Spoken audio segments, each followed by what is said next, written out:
tumeona tutumie haki yetu tukiwa kama Watanzania na tukiwa ni kama taasisi, tuweze kuwasilisha waraka wa sera, yani policy brief, kwa kuzingatia sheria ya habari, ambao waraka huu tunapenda au tunahitaji kuwakilisha kwa serikali na wadau wote wa haki jinai pamoja na wadau mbalimbali wa maendeleo ya jamii. Waraka huu ukiwa na lengo la kuishauri serikali katika uanzishwaji wa mahakama ya kidijitali, yani tunasema digital court, ambapo tunaamini kwamba mahakama hii ya kidijitali itachochea na italeta amani zaidi kwa makundi yote, kwa sababu jamii au umma na katiba kiujumla imetambua swala zima la haki kupatikana kwa wakati pasi kufungwa na masharti ya kiufundi, na imezingatia haki ya uwazi, yani ya hadhara. Ndio maana kuna mahakama ya wazi, nasema open court. Na mahakama ya wazi ni moyo wa utawala wa sheria. Kutakapokuwa kunakosekana kwa uwazi katika jamii, hazila mbalimbali kwa kuwekewa masharti ya kiufundi, hii hujenga mashaka, hofu na kuchochea kufifisha imani ya jamii dhidi ya mahakama. Na katika tafsiri ya kifalsafa kuhusiana na mahakama ya wazi, ya tunasema open court au open justice. Hapa ndio kidogo kuna kanganyiko. Unajua kuna baadhi ya vitu wataalamu wanataka sana reform. Kama ilivyokuwa kwamba Tanzania tuna police force. Tunasema kwa nini sio police service au force ndio na kidogo inaita shida kidogo. Kwa nini sio police service kama wenzetu? Kwa hiyo kuna open court au open justice, kwamba tunaweza tukaita hivyo, ingawaje ukiniuliza mimi nitakwambia ni vyema tuite open justice. Kwa hiyo open justice haipaswi kufungiwa kwa dhana nyembamba ya kwamba ni pale unapokuwepo kwa wananchi ndani ya viunga vya mahakama pekee, ndani ya viunga vya mahakama pekee. Haipaswi kufungiwa katika dhana hiyo nyembamba, kwa sababu falsafa ya kina na ya kisheria huangazia kwa ujumla wake kwamba dhima nzima ya mahakama inatazamwa kama hekalu la haki, yani temple of justice linaloakisi, tunaita temple of justice. Kwa hiyo mahakama ya wazi si milango tu ya mahakama inayopitika, bali ni fikra, taswira inayoakisi, inayopaswa kwa jamii nzima kuhudhuria, yani aidha kuhudhuria mahakamani, kujifunza na kushiriki katika mchakato wa haki. Hii ndio tunasema kwamba ni mahakama ya nini? Yani kwamba hiyo ndio tafsiri ya kifalsafa, kwamba tuna tafsiri kama hilo ni hekalu la haki. Na katika tafsiri hiyo ya kifalsafa yenye asili katika tamaduni za kale, hata katika mfumo wa kisasa wa mfumo wa utawala wa sheria, tunasema rule of law, mahakama ambapo ni mahali ni kwamba ukweli mbele ya jamii utangazwa, wanaodhulumiwa kurejeshewa haki zao bayana, serikali iwekwa chini ya uangalizi wa nini? Wa wananchi. Sasa kwa muktadha huo, na hivi karibuni nyinyi waandishi wa habari mmekuwa mkiripoti dhidi ya matukio mbalimbali ambayo yanaendelea katika nchi.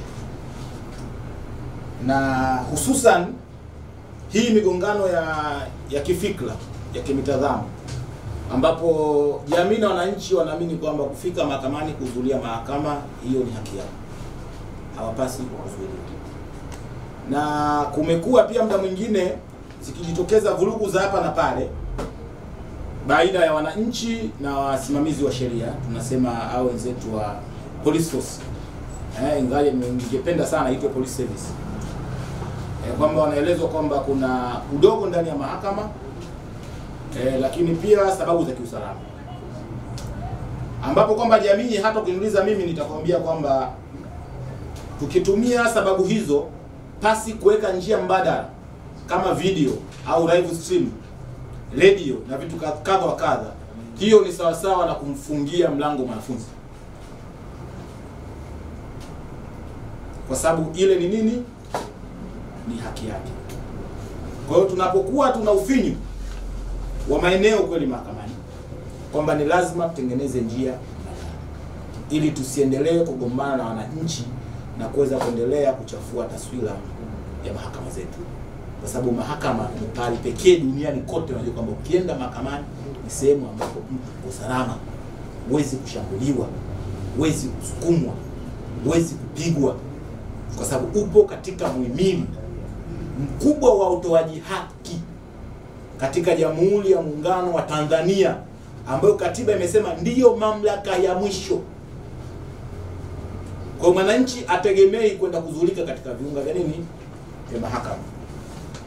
Sasa kulingana na ufinyu wa maeneo, ukuaji wa demokrasia na vitu kadha wa kadha, pia waandishi wa habari, nadhani kuna kitu kimoja kidogo kimenisikitisha nilikiona hivi karibuni, na nikana najiuliza na baadhi ya maofisa wangu, hivi kuna tamko lolote la ofisa wa polisi au makachero wetu wa detective na spy au askari kansu lipo? Naona sio. Kwa tamko lolote la ujenzi wa mashtaka lipo? Sioni. Haina kwaje? Kwa tamko lolote labda kupitia nani muhimili wa mahakama ambayo limetolewa officially? Sioni. Nasema hivyo ni kwa nini? Kwamba tuliona video maofisa mahakama, mawakili wakishambuliana ndani ya eneo la mahakama, na kisheria hakuna wakili yote au ofisa yote wa mahakama mwenye kinga katika matendo ya kijinai, na wadau wakubwa wa jinai ni jeshi la polisi. Sasa kuna watu wamefanya shambulio ndani ya viunga vya mahakama, mkono wa sheria kwa nini hauchukuliwi? Kwa nini hawatangazwi kwamba tumeshachukua hatua, tumefungua jadala la uchunguzi, ama kwa CCID au RCO au nani, tumefungua jadala la uchunguzi, tumewaitisha maofisa wa mahakama, haijalishi kwamba huyo ni wakili wa serikali, wakili wa kujitegemea kwa sababu hana kinga makosa jinai, kwamba tuendelee na uchunguzi, tunahoji, yuko chini ya ulinzi, ataelezwa haki zake ni zipi, na baada hapo hatua zingine za kisheria zitaendelea pindi uchunguzi utakapokamilishwa. Tuliyategemea haya. Tulitegemea pia kama ni ofisa wa mahakama amefanya vile, au kama ni wakili wa serikali, kama ni wa kujitegemea, ziko mamlaka ambazo zimemwajiri. Kama ni wakili wa serikali, maana yake yuko mwajiri wake, akiwa mkurugenzi wa mashtaka, kwamba bwana sasa bwana, kulingana hiki kitendo ambacho umekwenda kuizalilisha tathnia na taaluma nzima ya sheria, yani kwamba mtu pekee, wewe wakili, huwa ni sehemu ya kuhakikisha kwamba amani inakuwepo sehemu yote ile, kulingania amani wakati wote ule. Sasa kamera zinakuonyesha kwamba unaanzisha vurugu ndani ya viunga vya mahakama, alafu wewe unataka uendelee kuwa mtumishi wa umma. Hivi ni vitu kweli? Hapana. Na nikasema pia nataka nimwambie huyu afisa malalamiko na mahusiano, wakili wetu hapa Shabani Ibrahim, tuandikie jeshi la polisi. Kama kuna mlalamikaji, basi tuseme sisi ni sema mlalamikaji, lakini imetokea tutegemea hatua kali na matamko makali yaweze kutolewa dhidi yao, aidha kuweza kusimamishwa kabisa wakili, kwa sababu wakili yoyote anapewa kibali cha kuingia mahakamani na jaji mkuu. Sio kwamba Wizara ya Katiba na Sheria au nini, ni jaji mkuu ndio anampa practicing certificate kwamba wewe sasa unaruhusiwa kuingia, kwamba yeye ndio mwenye mamlaka na hao wote. Sasa kupitia ile mitutia hofu, tunaona kama kuna mashambulio dhidi ya wananchi, kugombana na maofisa wetu na kuchafua taswira nzima ya serikali. Kama kumekuwa maofisa wa mahakama wanalumbana ndani ya viunga vya mahakama, sasa je, usalama wa majaji unakaaje? Wa mahakimu unakaaje? Wa mtuhumiwa unakaaje? hususan katika makesi makubwa sana haya ambaye umma anataka ifuatiliwe, kwa sababu mshtaki mtu kwa kesi ya ugaidi au uhaini, utekaji nyara, aidha mauaji, kwamba ni kesi inakwenda munkari sana za kijamii, ni mko sana kijamii. Kwa tukasema kupitia hili sasa, ni kwa nini sasa tusishauri serikali kuanzisha hii digital courts, yani iwe kuna sera, sheria na kanuni. Kwa sababu watu wanaweza kusema mbona Kisutu ilifanyika? Ni kweli mahakama Kisutu ilifanyika, lakini hakuna sheria, sera wala kanuni ambayo ilikuwa inahusu mchakato. Kwa hiyo ni mahakama yenyewe. Na ndio maana alipoenda mahakama kuu, hata alivyoomba mtuhumiwa Utundu Antipas Lissu katika kesi ya Current, majaji walimueleza kwamba hakuna sheria ambayo inawalazimisha kufanya hivyo, kwamba kuruhusu live stream, ila tunayo sheria ambayo inaruhusu visual court. Yani visual court ni kwamba mahakama kuendesha mashauri kwa njia ya video conference, yani teknolojia ya video conference. Sasa visual court ni sehemu ndogo sana katika digital courts.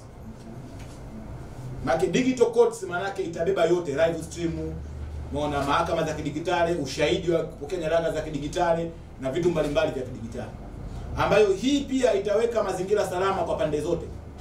Kama na digital courts, wewe mtuhumiwa huko Ukonga au huko Segerea au huko katika kizuizi chochote katika viunga vya majeshi yetu, jaji anaweza kukaa ndani ya mahakama yake, waendesha mashtaka wanaweza kukaa ndani ya ofisi zao, mawakili defense counsel watakuwa ndani ya ofisi zao, wananchi wakakaa majumbani kwao au sehemu za runinga, sehemu za barabara na internet, na wakafuatilia mbashara kwamba vitu vinaendelea, wananchi wanakuwa wanafuatilia.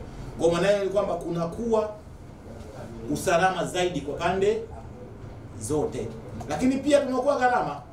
Unajua siku zote unapokuwa kuna watuhumiwa kama hawa makosa makubwa sana, hususan hawa watu ambao ni ushawishi mkubwa sana wa kisiasa, maana yake ni kwamba hii inakuwa inafuatiliwa na wengi, na ulinzi wake, maka bajeti yake ulinzi inakuwa ni kubwa, kwa sababu lazima tutumie magari na miundombinu yetu sisi, maana tunatumia magari, na magari pia kuna foleni, lazima tu tuna askari wa kutosha wa magereza. Maana hata kama ikija kutokea gari imeleta shida, maana watu wajipange vizuri katika nani nzima ya kiulinzi, kuhakikisha kwamba mtuhumiwa na wote walio mule hawafanyaje, hawaathiriki. Sasa hapa tunakuwa tunatumia, lakini pia hawa maofisa wa serikali maana yake wanakuja mahakamani kwa gharama zetu, kodi za wananchi. Sio watakuwa wanalipa per diem au la, lakini ni fedha za wananchi. Ile hali kwamba kama tutapokuwa tuna digital court itaruhusiwa hii live stream, maana yake ni kwamba itapunguza gharama hizo na mazingira ya usalama yatakuwa sawa sawa. Kwa hiyo tunaona kwamba solution ya haya yote ni kuanzisha hii digital courts, iwepo kwenye sera, iwepo kwenye sheria, iwepo kwenye kanuni, na tuhakikishe kwamba hizi sheria, kanuni na sera zinalinda usalama wa taifa, zinalinda haki za makundi yote. Kwa sababu kusema tu wananchi waje mahakamani tu kufuatilia hii kesi, tujiulize, kuna wale watu ambao ni makundi maalum kama walemavu, na walemavu ambao hawana miguu, kutoka sehemu moja kwenda sehemu nyingine ni mtihani. Je, na hawa nao wanawezaje kufuatilia? Lakini tutapokea digital courts, manake mtu akiwa na simu janja atafuatilia pale alipo live stream kama zitaruhusiwa, kwa sababu ni haki yake kufuatilia, ni haki yake kujifunza. Kuna wenzetu yaani makundi mbalimbali tunavyosema yenye ulemavu, yako makundi mengi ambapo pia wao wanakosa ile fursa ya kuingia katika milango ya mahakama na kuweza kujua kile kinachoendelea, ambayo ni haki yao ya msingi. Lakini pia moja ya faida ya digital courts manake ni kwamba watu watajifunza sheria kwa vitendo,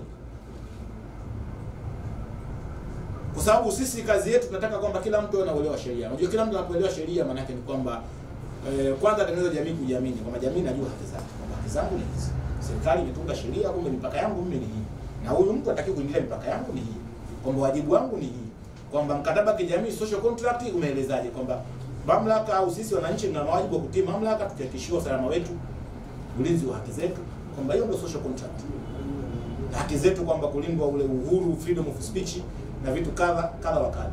Kwa hiyo moja ya faida ya digital courts manake pia inapeleka elimu kwa jamii. Kwa jamii inajifunza moja kwa moja. Hivi karibuni jamii imeanza kufahamu kwamba kumbe wanasheria wameanza kuchambua kumbe hivi maana kesi ya uhaini ni kitu gani. Kumbe ilisema hivi, mtu anayepekua anaangalia sheria kiganjani, anatazama. Muone aenda sema mara landlord anaangalia sheria hivi, kumbe hichi kitu ndio maana ya uhaini. Kumbe maana ya ugaidi ni kitu hiki. Kumbe maana hiki, kumbe kesi inaendeshwa hivi. Kwa hiyo moja ya faida ya digital courts maana yake ni kwamba wananchi wanaweza wakajifunza masuala ya kisheria